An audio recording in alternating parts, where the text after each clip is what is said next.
But I did want to acknowledge right at the top, somebody in our family had a very, very big week this past week. Mr. Eric Bischoff has been immortalized in the WWE Hall of Fame. He'll be joining as part of the 2021 class. As far as I know, the NWO was a part of the 2020 class, which we didn't get the actual ceremony, but I assume we will at some point this WrestleMania weekend. But more importantly, Eric Bischoff's going in, and not as a part of a group, as a single, as a solo. And I think it's long overdue, man. His contributions to business or to the business have just been tremendous. And I know that the haters, the naysayers, if you will say, well, it went out of business. Well, so did every other promotion, Jackleg. I mean, it's just, that's the way, unless you're Vince McMahon, they all went out of business. And of course, somebody would say, well, Impact is still in business. Yeah, well, multiple owners. It's not the same thing.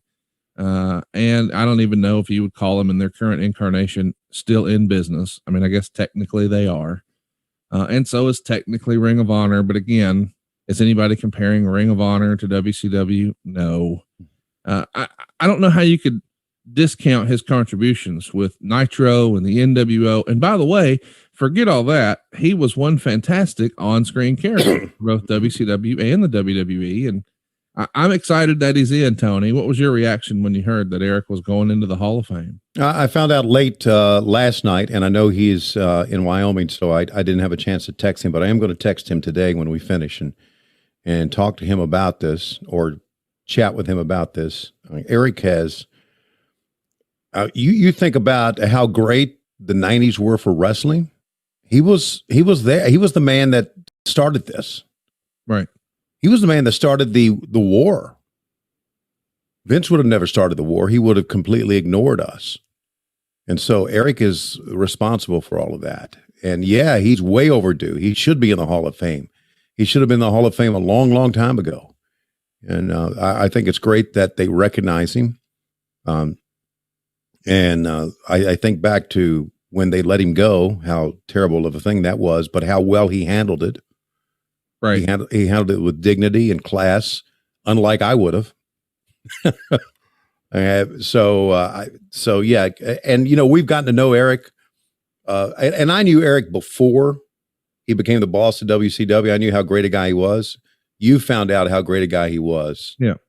I think of everybody that's involved in ad-free shows with you, he's probably the most involved of all of us. Oh, for sure. He loves it. He loves the fans. Right. And so that, hang on a second. It's Conrad. Text me. I just think it's a wonderful story. Congratulations to him. Well deserved. He deserves a spot in the Hall of Fame along with JR and others who have been in there who were non-wrestlers. And I think it's great. Are they going to have a ceremony? Yeah, as far as I understand, they will. Good. I'm not exactly sure that they're selling tickets for it this year. I think it might be different because they just put WrestleMania tickets on sale. I haven't seen anything about a Hall of Fame ticket being on sale, but usually at WrestleMania, Tony, they at least bring out the inductees and everybody waves. So right. I assume he'll get the old wave for sure. I'm really happy that he's getting recognized, and I think it's important. And when you look around at everybody that I do podcasts with, I mean, it's just down to you and Bruce who don't have the Hall of Fame rings, and I don't think Bruce is going to be in line to get one while he's still working there. Right. And I don't know that you're probably going to be eligible to get one while you're still working for AEW. So, well, can I add something to that? I don't want to go in, you motherfucker. Exactly. Yeah, I knew you were going to say that. But you know what? Here's the thing. It's in my will. You don't have, I understand that. But do you know how much influence I have over those Jobber Schiavone kids you got? I mean, those Howl at the Moon kids, if I say, listen, I can sell them on shit. Why you sell anybody on shit? Ask Laura. Because I'm full of good ideas for the Schiavone household. Yeah. This would be a good idea for the Schiavone household. Let's not talk about me in the Hall of Fame. Let's talk about Eric. I ain't going to that fucking Hall of Fame. End of story. Don't want to go. So wait a minute. Oh, it's so great for Eric. Fuck it for me though. No.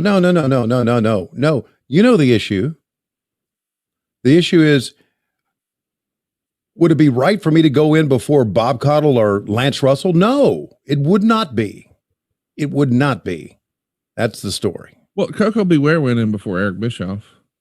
That was wrong. So everybody has to do it in the right. It doesn't matter if you get what's coming to you. It matters the order it happens in. Got it. For me, it does. Not for everybody. Well, you know, Sully's in. You know, JR's in. Well, yes, and that deservedly so. But they're Ed Capral, Freddie Miller, Roger Kent. Let me give you a spoiler. Freddie Miller ain't going in. I know that. But here's the thing on Bob. His toupee's going in though. I don't mean this to be ugly or dismissive or rude. You know, it was a television program for a long time. I mean, I don't know what it's going to be this year, but by and large, it's been a TV program. Oh, I know. And if you're in poor health, they don't want to necessarily have that on TV. So I think Cottle will go in. I just think he'll go in posthumously. Okay. Well. Hey, it's Conrad Thompson. Thanks for checking out the podcast here on YouTube.